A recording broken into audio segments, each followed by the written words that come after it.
What's up guys, Organs here with a build guide for 3.12 Heist League. I'm currently running a Righteous Fire Discharge Chieftain. So far this character, I'm only level 77, um, but the leveling process was just absolutely insane. I feel just super tanky. Um, with the Chieftain. Um, we're obviously endurance stacking so we can get our discharge up. Currently, we would have around 8 because of some gear. But basically, the reason I was even thinking of doing this is actually because I was looking for a cold iron point for my poison blade vortex, and I saw that there was a replica, and the replica actually gives +3 to cold, but you deal no cold damage. So my immediate thought was basically, well, get some sort of cold skill, go cold the fire.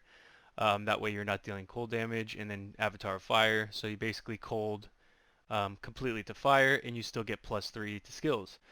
Um, and then I also saw that there's a new chess piece, and this chess piece is Expedition's End. And what it says is all your damage can freeze, and freeze chilled enemies as though dealing up to 100% more damage. It also chills nearby enemies. So that got me thinking, well, what just got reworked to deal insane amount of damage? How would you be able to get massive freezes on even bosses? And then I thought, well, Discharge. Discharge literally got reworked and probably has some of the highest base damage in the game based on obviously endurance, power, or frenzy charges. And I decided to go Chieftain. So basically, we're getting +3 to skills on our discharge from our replica cold iron point, and we're dealing no cold damage. That's fine because we also have Avatar of Fire. So we basically get an insane amount of flat damage. Look at that, 750 to 1126. And it's only level 18 right now. The actual gem is only level 18. So in a couple levels, it'll be just absolutely friggin' insane. And, obviously you could Veil at 21, and then you could get even a +1 skill gem on your neck.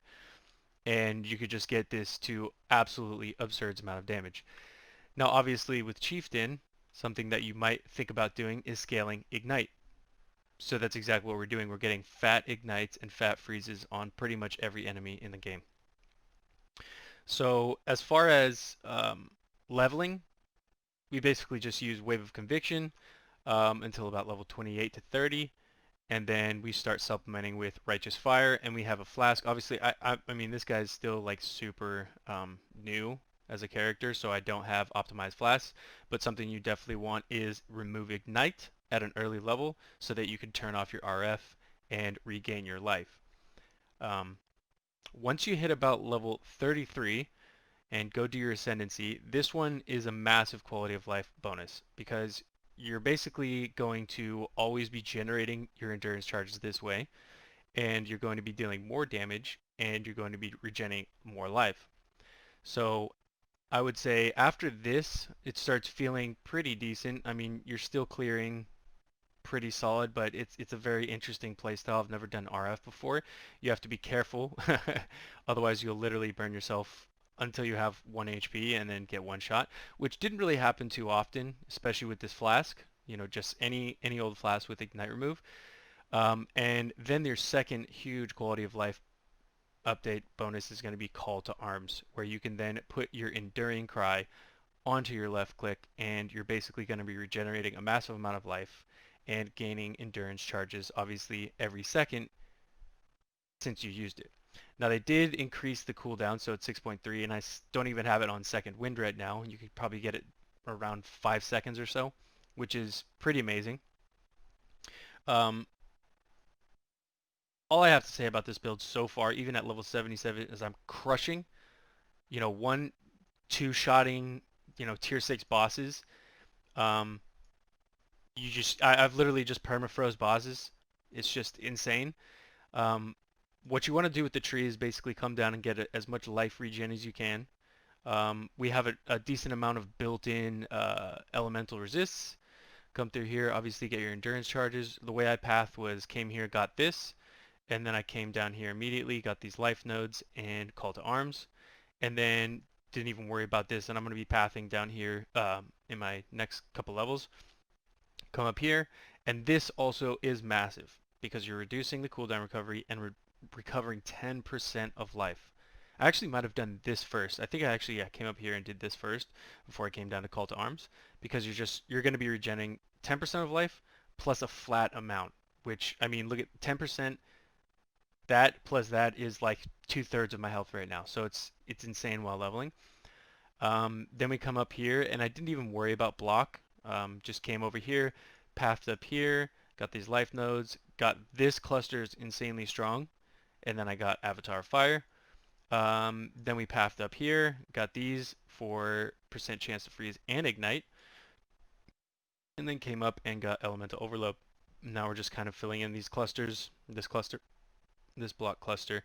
And one thing about this build is you're going to be kind of starved on int because we're using an int gem. Obviously you need pretty high int, so I actually did pick up these clusters here. I'm not sure if I actually need them anymore, but you're going to need high int basically. Yeah, so after you get to your second ascendancy, you're going to want to come down through here. Fat fire damage over time multiplier, damage pen, and then here you're going to be getting ash cover and 1% damage leached as life.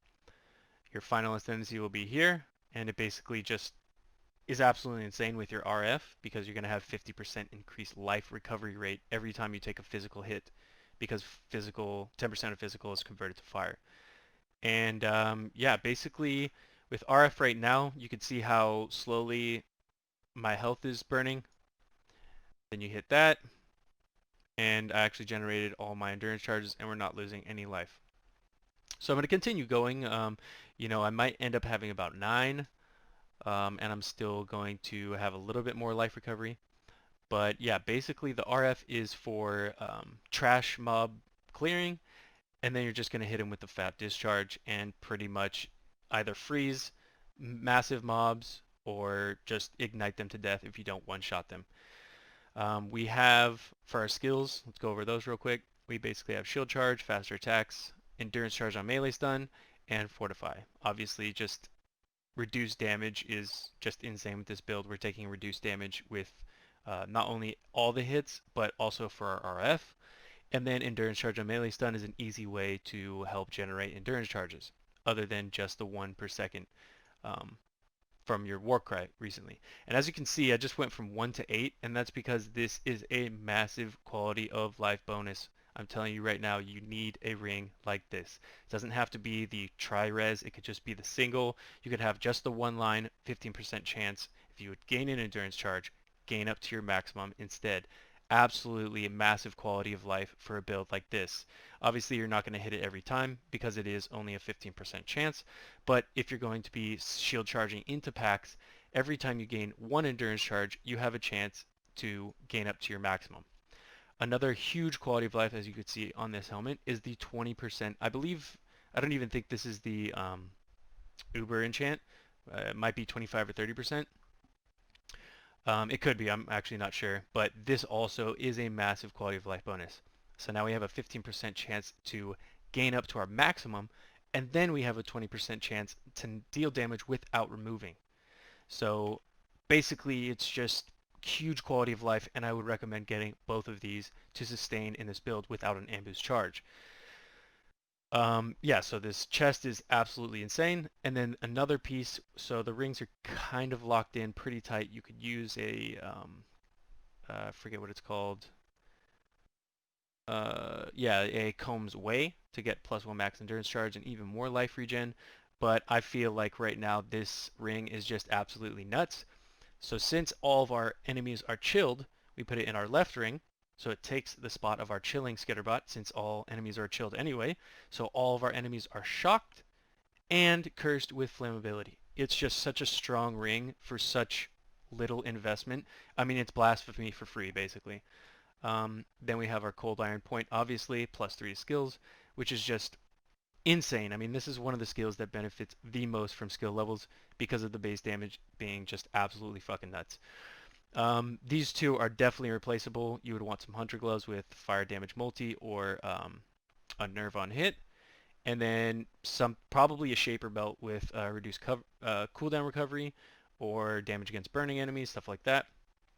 And then we also have these boots, which I oddly enough hit the Warlord and of Conquest tier 1, regenerating life per second and +1 max endurance charge. That's really all you want on these. Obviously, I could multi-craft this and get life and movement speed, but don't really need the two, exalt investment right now. Another quality of life update would definitely be life on block, since we are going glancing blows, and soon I will have max block somewhere probably hovering around 40 to 45% spell block. I don't really know how much I want to invest in the spell block, um, but life on block is going to be amazing. Right now I do have gain and endurance charge when you block, which is pretty cool. And since we have frenzy and power charge generation this way, we have avatar of fire, so we're actually not dealing any obviously cold damage or lightning damage. So that's pretty chill. Obviously you're going to want cast when damage taken, Tempest Shield, and Wave of Conviction for exposure.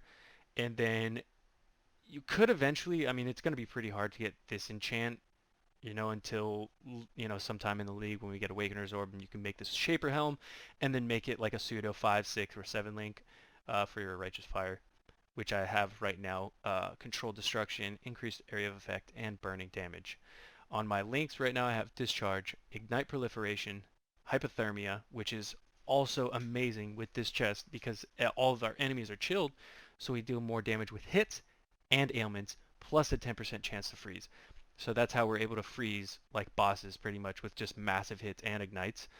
Fire penetration, combustion, and my final support gem will probably be unbound ailments for that. Um, we have Arcane Surge, Second Wind, and Flame Dash, and our shield charge set up. So our shield charge is basically giving us Fortify and Endurance charges, and our Flame Dash is giving us Arcane Surge. Here we have Enduring Cry, obviously, Herald of Ash, Vitality, and a Stone Golem, which helps massively with a base of 95 life regen, which is basically just like pumping up Vitality as well. Right now we have 739.1, which will get increased to like, I don't know, 1200 or 11 or 1200 once we take some physical damage because of our Ascendancy. Um, yeah, I mean, it's pretty awesome. Like, building with these two, that's kind of like what started this whole build idea. And now everything is shocked, ignited, and chilled, which means we can freeze and ignite bosses. It's just super cool with this chest. A lot of quality of life stuff. There's still a lot of upgrades to be made, obviously, but I'm really, really happy with what it is right now for being level 77. I mean, I'm just absolutely crushing all content right now. Yeah, so we're going to be also moving into Unwavering Stance once we have more block. Right now we have 60 and 16. So obviously with Tempest Shield and a couple more block nodes here and or here, we will be capped on block. So then we will be unable to be stunned as well. So that'll be amazing. Still a lot of more life to be pumped into this as well. So, we're still kind of low, but only level 77, almost 4k life is really not too bad. We could take some jewel sockets here, here, here. And another thing you could do is put Red Nightmare right here. So you're basically probably going to get about 12 to 14, I think, percent spell block. Um, or Blue Nightmare, I'm sorry, Blue Nightmare. And that will basically end up being like 24 to 28% spell block with our glancing blows. So that's another way of getting your spell block even higher, closer to max block. So yeah, guys, I'll put a little clip at the end of just running a quick map and you guys can see the gameplay. But let me know what you think and have a good day.